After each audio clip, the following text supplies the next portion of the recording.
Over the past several hours, artists from every corner of the rap world have flooded social media with tributes and emotional messages following the reports about Tay Keith. But buried within those reactions was one detail that immediately caught people's attention. One rapper made a shocking statement that, if true, could raise even more questions about what really happened. That's the development that sent the internet into overdrive. According to the reports that surfaced overnight, Tay Keith, one of the most influential and recognizable producers in modern hip-hop, was said to have been found dead at the age of 29, and that's exactly where the mystery begins. Before diving into the speculation, it's important to understand the bigger picture. Too often, a name starts trending, a headline spreads, a cause gets attached, and millions of people accept the story without ever looking beyond the first few words. What we're doing here is different.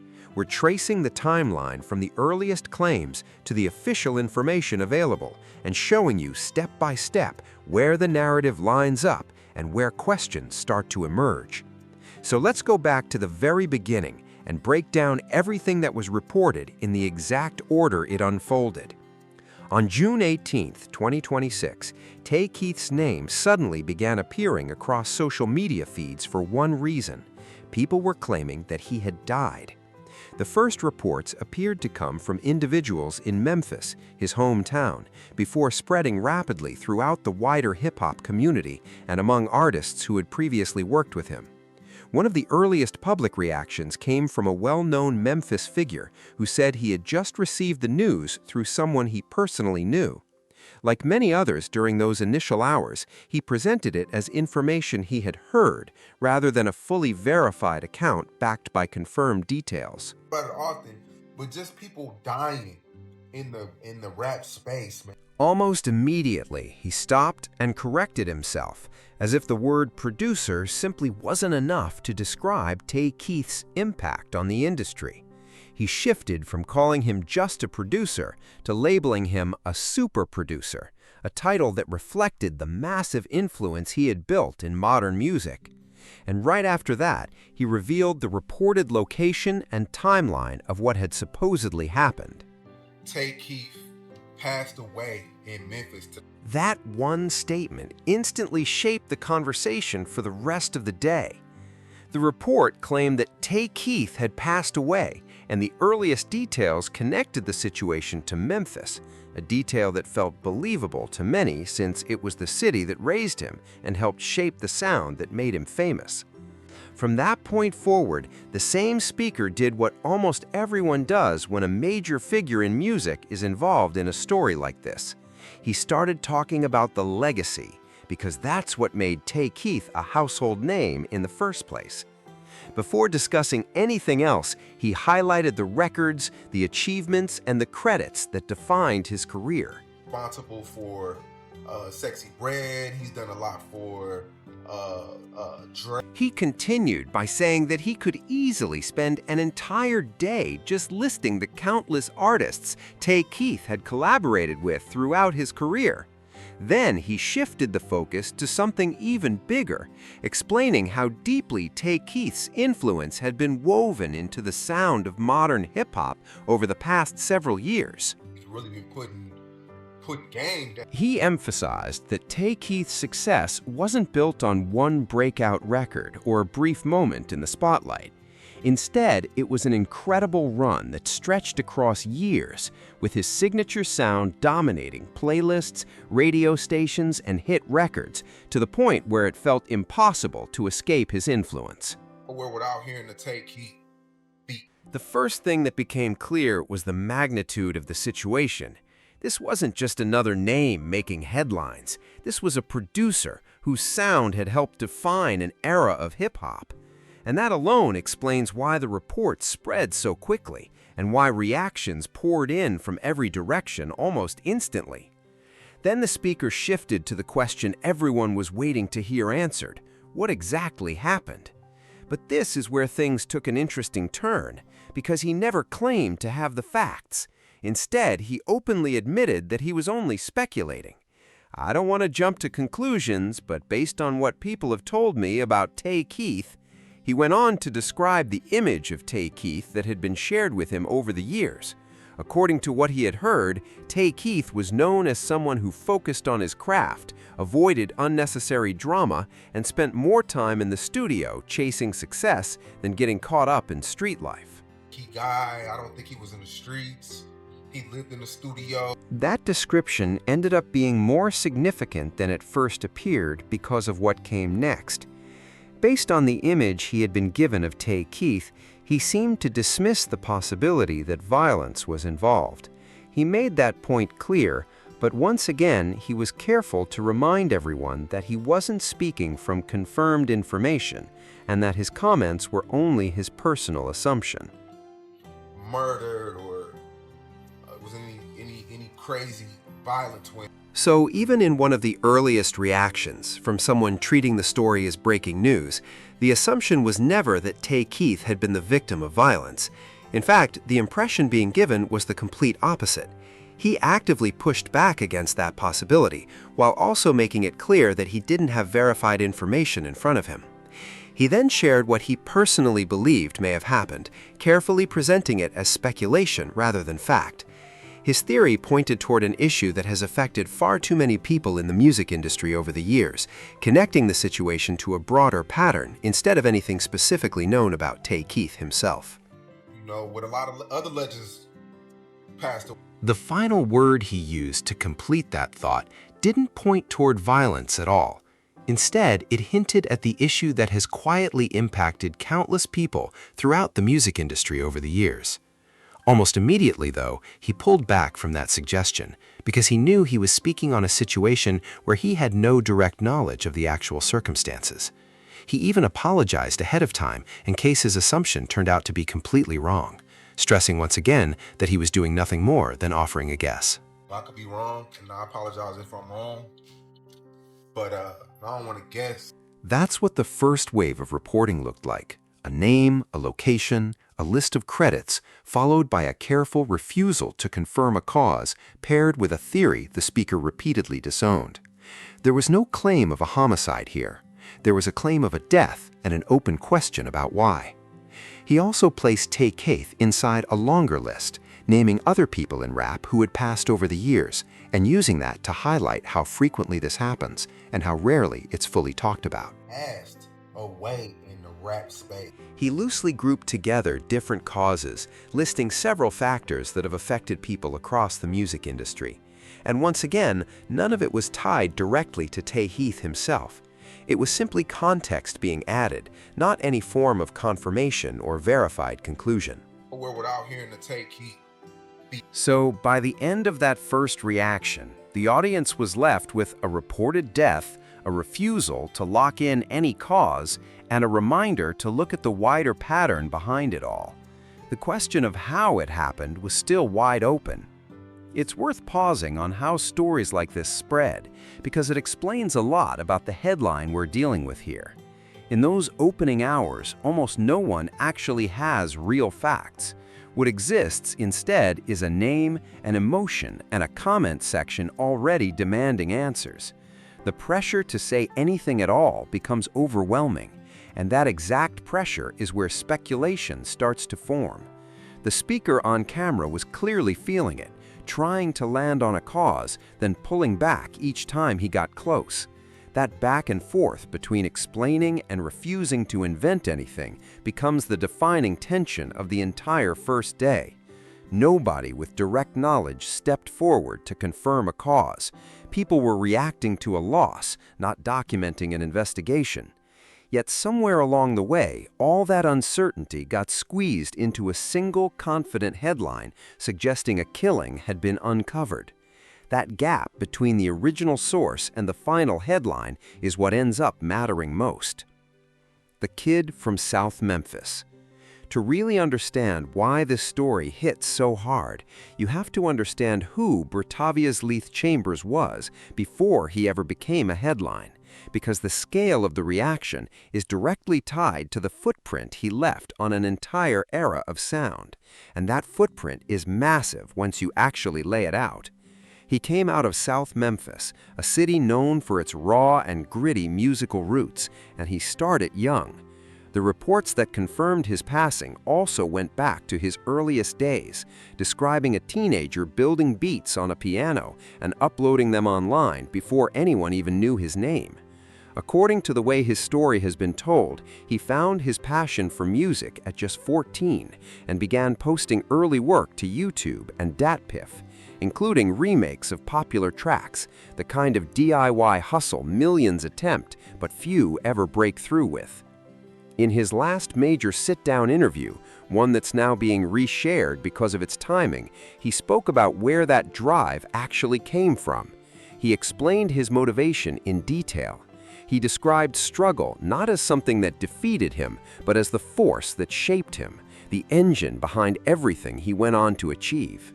It's handed to you, you're not gonna... That core idea that nothing given to you carries the same weight as what you earn runs straight through everything he said. It's a thread that quietly holds the entire conversation together. He described a childhood that was far from sheltered, shaped by a father who cycled in and out of prison during his earliest years. When I was born, like my daddy was in and out of prison. He then painted a picture of parents who were constantly grinding, a father working late nights as a locksmith, and a mother pushing her own hustle every single day. The lesson he took in wasn't something spoken directly to him. It came from observation, from being there, riding along and dozing off in the back seat while life kept moving. Just watching him work, going to sleep in the car, wake and know he's still there. From those moments, he formed the principle he would later describe as the foundation of his identity. It had nothing to do with fame or music at first. It was about controlling his own path, choosing to lead his life instead of following behind anyone else's direction. The most important idea I ever had was being my own person. Then, the interview shifts into one of its most unsettling moments in hindsight. It's a story that now feels almost symbolic, even though it wasn't seen that way at the time. He explained how a keyboard, the very tool that would eventually define his career, was caught in the middle of violence before his rise. Something happened. It was a shootout. The house, my keyboard got hit. The way he described it made the moment feel strangely unreal. Out of everything inside that house, people and belongings alike, only one thing was actually damaged. That one impact from the gunfire landed on the keyboard, the very object tied to the future he hadn't even reached yet. Everyone else in the house came out untouched, but the instrument wasn't so lucky. The same keyboard connected to everything he would later become was the only thing hit. That was the only thing in the house that actually hit in the house, which was crazy. He openly admitted that traditional lessons never really worked for him. His father had even paid for piano classes, despite the financial strain on the family. But he also confessed he wasn't truly present in those sessions the way he needed to be. That realization led him to a decision that ended up shaping his entire career. Hey, I'm gonna still find a way to make hits even without it. That mindset paid off in a moment he would later call one of the most meaningful of his life. After falling asleep on the floor with no television, only a working radio beside him, he heard his own production playing over the airwaves for the first time in his city. I was sleeping on the floor at the time. I didn't have no TV, but I had a radio. And when he was asked what values mattered most as he started rising, his answer had nothing to do with status or money. It centered on character, on staying grounded through success, the kind of response that now feels even heavier in retrospect. Being genuine and being kind. Another one is being humble. That's who he was, a South Memphis kid who turned a damaged keyboard and a borrowed radio into the foundation of a global sound, and who always placed humility above everything he built. There's something almost difficult about hearing him tell his own origin story now, because with everything known in hindsight, every detail about struggle and persistence hits differently, reshaping the entire narrative before the facts even come into play. This wasn't just a random name attached to a headline. It was a real person with a real story, told in his own careful and grounded words. And the people who supported his music understood that story, which is why so many of them immediately questioned the rush to attach a violent explanation to his death. They knew the person behind the sound didn't match the narrative being pushed in those first hours. And that leads into the scale of what he actually built and why his name became almost unavoidable for years. The sound that was everywhere. If you've listened to rap radio at any point in the last several years, you've already heard Tay Keith, whether you realized it or not. His work isn't just scattered across the genre, it sits right at the center of it. It's made up of the records that defined entire moments in mainstream rap, the songs that dominated charts, playlists, and everyday listening habits. The crown jewel moment, the track that transformed him from a rising producer into a household name, was a massive, explosive, genre-blending record. He co-produced a chart-dominating hit that became one of the defining rap songs of its era, pushing his name directly into Grammy-level recognition. He gained global attention for co-producing Travis Scott's blockbuster Sicko Mode, a track so influential it became shorthand for its entire musical moment, earning him a Grammy nomination while he was still in school. But reducing him to a single breakthrough would completely miss the point. His catalog is wide, deep, and woven through the biggest names in the industry. He worked with both the biggest superstar in rap and one of the most respected lyricists in the same stretch of time.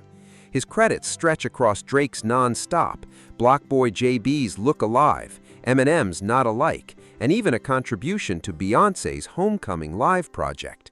That range of collaborations feels less like a resume and more like a map of modern music itself. His connection with Drake alone changed everything for him. One early breakout, a heavy, Memphis-infused production, caught the attention of the biggest artist in the world and instantly pushed him into the industry's top tier. From there, he never really left. One report noted how he helped produce Drake and Blockboy JB's 2018 hit Look Alive, a track that cracked the top 5 and went multi-platinum, locking in a partnership that continued to pay off. But he wasn't only working behind the scenes for others. He eventually stepped forward as a lead artist himself, and that move produced one of his loudest breakout moments as a public-facing name.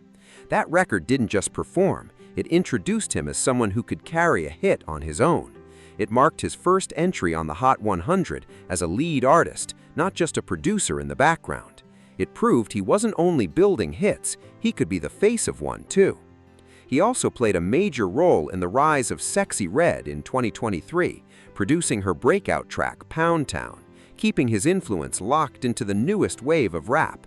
Even in more recent years, his credits stayed active and relevant, showing up across major releases and staying firmly in rotation.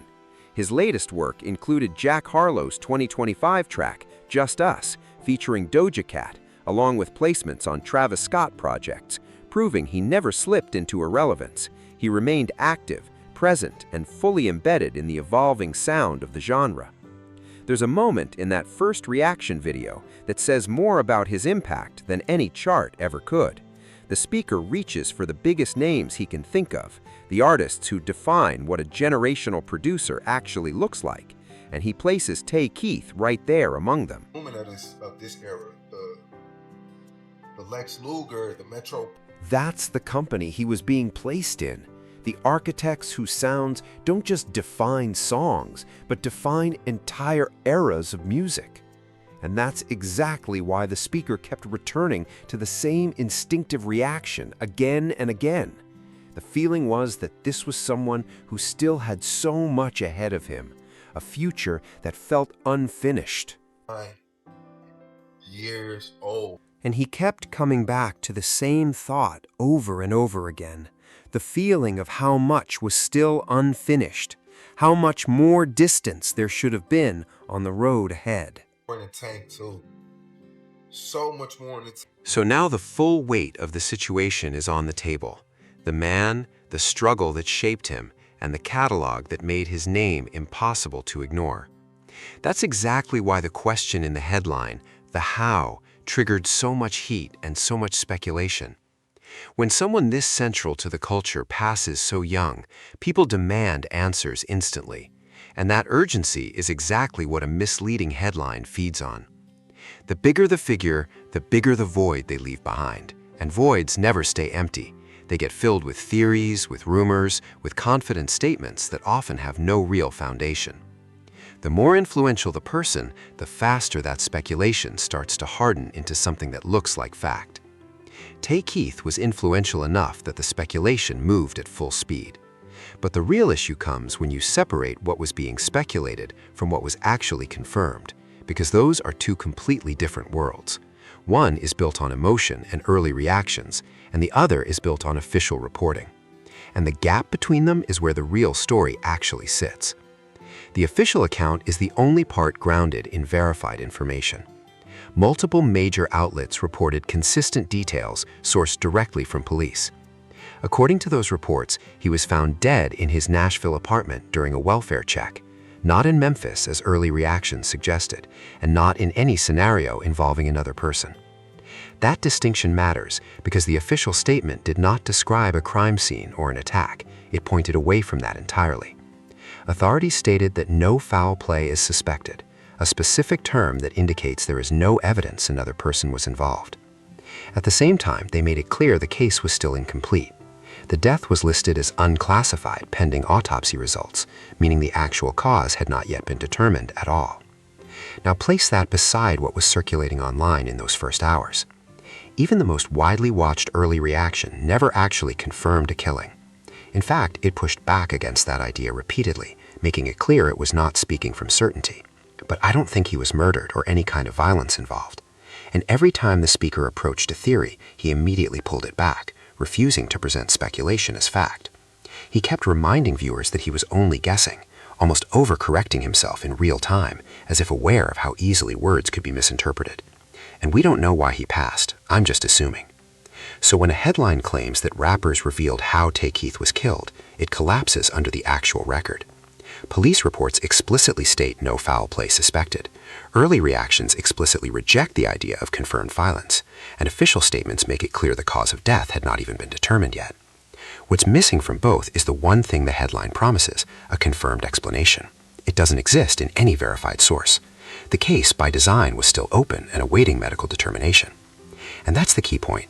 No foul play suspected isn't filler language. It is a precise investigative signal that nothing at the scene suggested another person was responsible. It does not explain the cause. It rules out the narrative the internet rushed toward. So the most authoritative voice in the story directly contradicts the sensational framing. There is no confirmed cause, and there is certainly no confirmed killing. The investigation was still in progress, not concluded.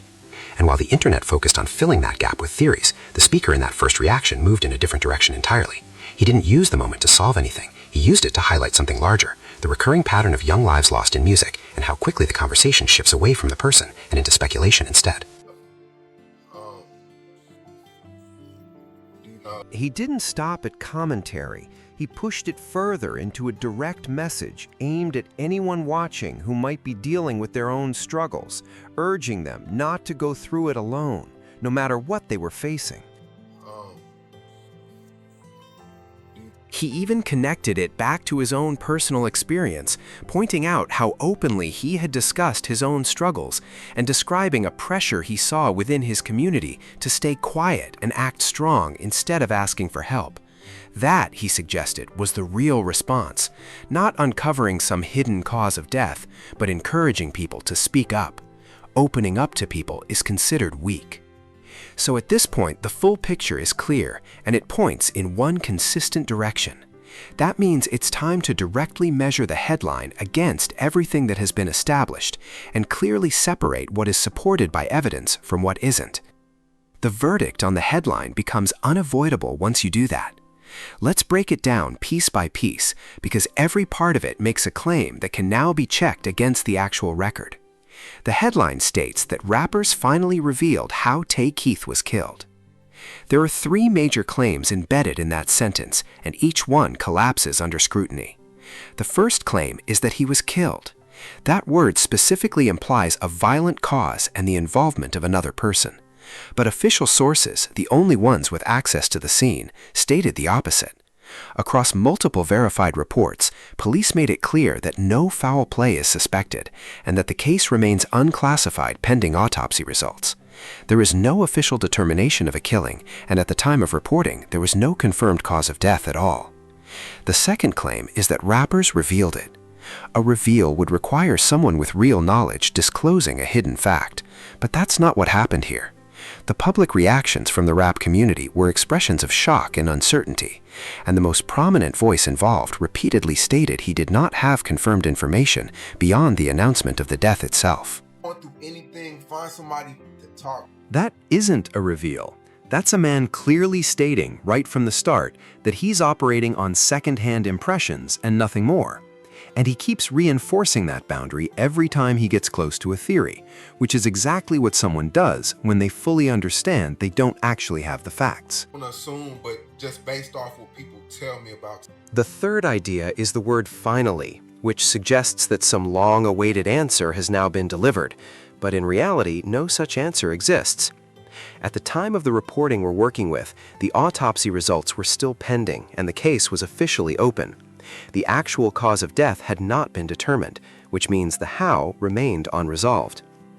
Even the basic details being shared at the time reveal how unstable the early narrative was.